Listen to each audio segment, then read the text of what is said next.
All right, so the Caesar cipher, it can get a little bit tricky when you're thinking about how to code this thing, because you can't just say if it's an A, go to a B, and then if it's a B, go to a C. Because think about that. Let's say, imagine I had the word apple, right?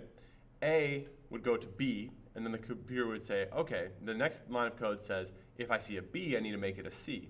And if I see a C, I need to make it a D, right? So what that's going to do is it's going to make that A into a B. The next line of code is going to make it a C, which is make it a D. It's all the way forward. So basically, apple will turn into Z, Z, Z, Z, Z, Z, if that makes sense, because every single one of those is just going to completely get changed all the way down. So what you're going to want to do is each time create a blank word that if you see A, you're going to add a B into that new word, right? And I'll show you an example of this. So if the word that I want to code is, let's do apple. How many times do I want it shifted? Let's just do 5 so we can kind of see what's going on. And I kind of slowed this program down some way so we can kind of see.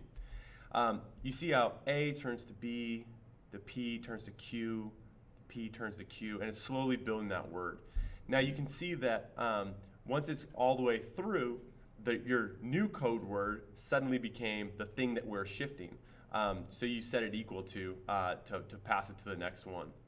And it'll keep cycling through this over and over again until it gets to the code word for apple is F-U-U-Q-G.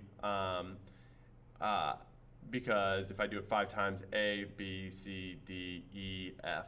F is 5 rotations away from A. And like I said, if you want to look at a good spot, the